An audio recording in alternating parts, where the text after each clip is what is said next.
Por exemplo, a questão da mudança do regime de bens vai poder ser feita de forma extrajudicial. Poderá haver mudança de regime de bens de forma extrajudicial.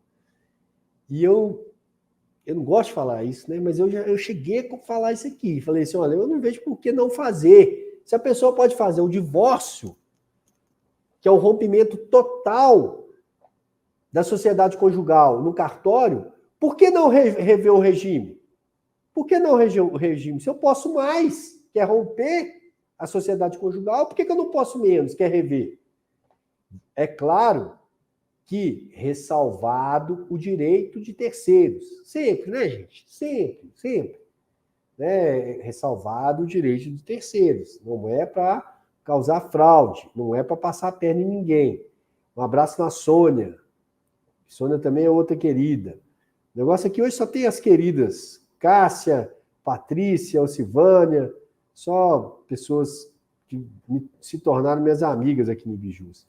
Então, já é uma questão que vai vir expressa.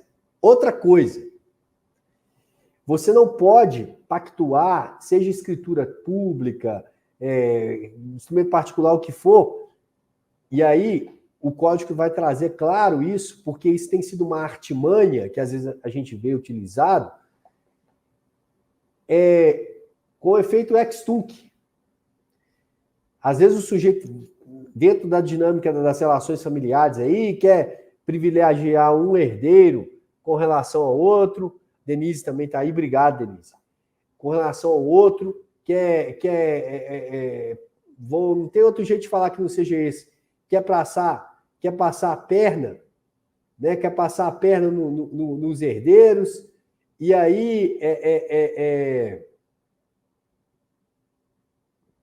que faz? Faz uma escritura pública, reconhecendo um regime de união estável, né? Uma união estável, reconhecendo uma união retroativa. Declaro através dessa escritura que desde os anos 90 que eu vivo com fulano de tal, como se fosse marido, como se fosse esposa, como se fosse casado. Isso também o anteprojeto veda, né? Está vedando expressamente essa prática. É claro, por isso que eu coloquei aqui, ó, mas há provas, né? Nada impede, por exemplo, e aí sim terá que ser uma via judicial, de judicialmente você reconhecer essa união, né, que vem lá dos anos 80, dos anos 90. Por exemplo, no meu exemplo aqui, né, não quer dizer que não haja essa união, mas isso não vai poder ser feito via declaração, nem que seja bilateral, vai ter que ter a chancela do poder público. E eu concordo. Se por um lado lá eu concordei dessa disposição, dessa mudança de regime de bens, que seja feito extrajudicial, eu concordo para ter esse reconhecimento em data, vamos dizer, anterior, que seja judicial, pelo mesmo motivo, para resguardar direito de terceiro. Eu disse lá que eu concordo desde que resguarde direito de terceiro. E aí sim, o judiciário tem que haver um acompanhamento mais apurado, para realmente saber se aquele documento não está surgindo ali por alguma circunstância, por alguma fragilidade emocional, ou num contexto de alguma fragilidade emocional. Então aí sim. E aí o novo código, as alterações, deixam claro isso. Olha só, no artigo 1653-A, não se admitirá eficácia retroativa do pacto conjugal ou convivencial que sobrevier ao casamento ou à constituição de união estável. Está vedando expressamente. Aí, por isso que eu coloquei em cima. Mas aí é óbvio, não quer dizer que não aconteça, pode acontecer? Pode. Para isso existe a ação específica de reconhecimento de união estável. Né? Não, aí sim, a autonomia privada, né? Por isso que a gente fez toda aquela introdução, né? Falando de princípios. A autonomia privada ela é regulada, ela é acompanhada, né? Ela é ali observada pelo poder estatal. A autonomia privada não é para fraudar, a autonomia privada não é para desviar patrimônio.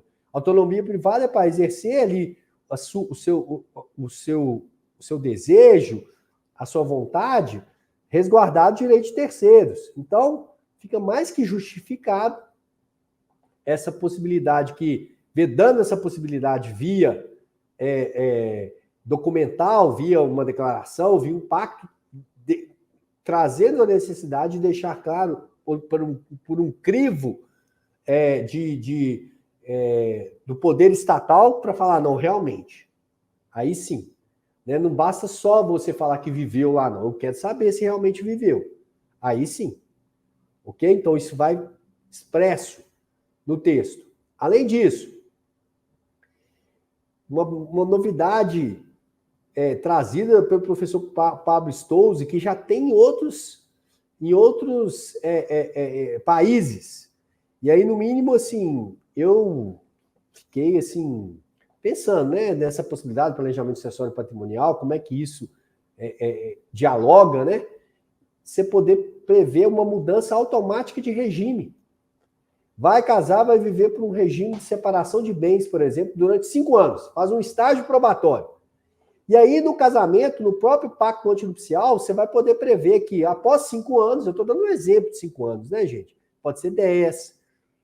Passará a valer para aquele casamento o regime de, por exemplo, comunhão parcial de bens. Olha só, 1653b. Admite-se convencionar no pacto antinupcial ou convivencial alteração automática de regime de bens após o transcurso de um período de tempo pré-fixado, sem efeitos retroativos. Mais uma vez, olha aí, ressalvados os direitos de terceiro.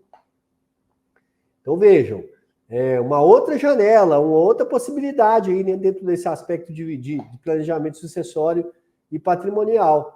Essa previsão já antecipada, olha, daqui 5 anos, ou daqui 10 anos, ou enfim. E aí você pode fazer um plano de conjugabilidade, de evolução na sua conjugabilidade. Vai passando os estágios. Né? Eu estou fazendo uma brincadeira aqui, né? Mas não tem aquela história que o pessoal brincava, né? Que antes de casar tem que fazer um estágio. Agora, com relação aos patrimônios, o patrimônio também tem essa possibilidade legal.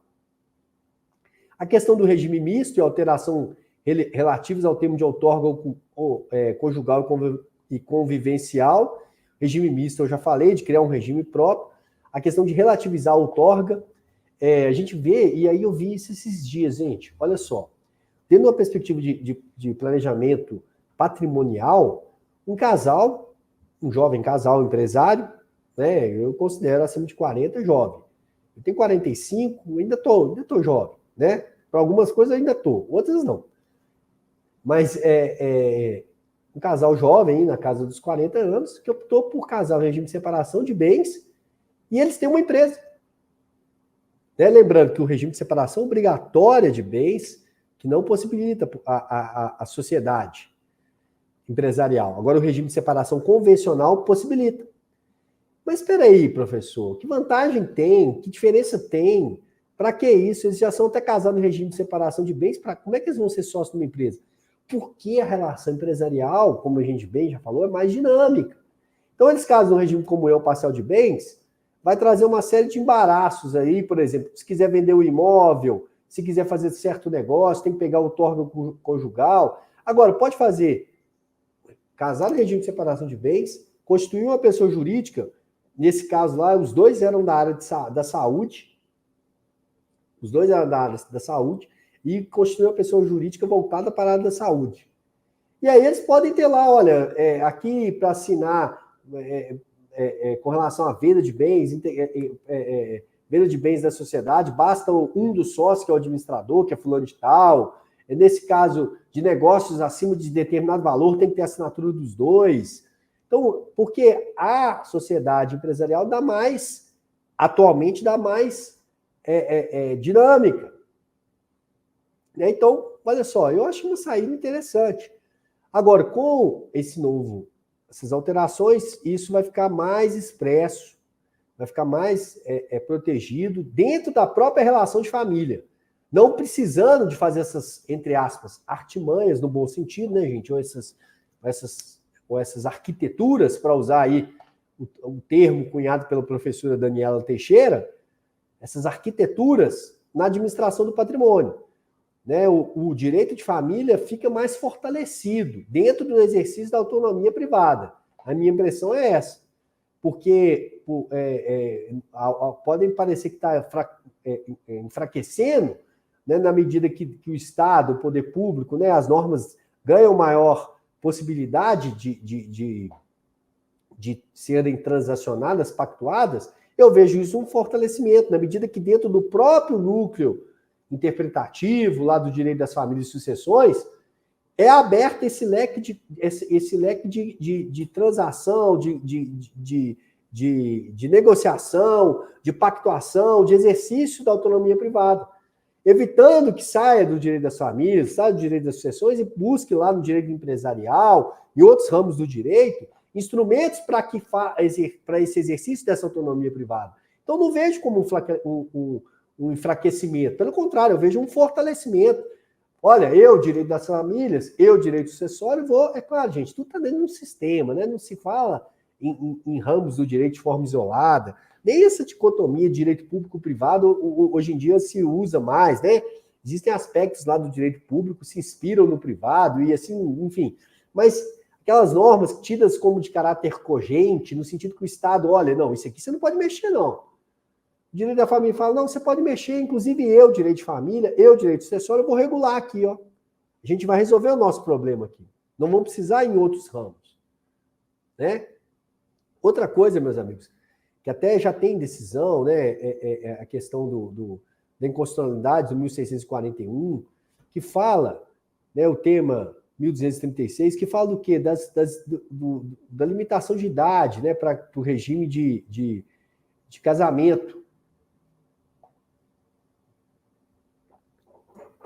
Muitos questionam, né? A pessoa com mais de 70 anos, ela pode ser, inclusive, presidente da República, mas não pode escolher o próprio regime de casamento. Né? Isso vai cair por terra nessa alteração do Código Civil, mais uma vez reforçando a autonomia, exercício da autonomia privada, mais uma vez reforçando, né, que as partes chegarão ali a um bom termo, chegarão ali a um consenso,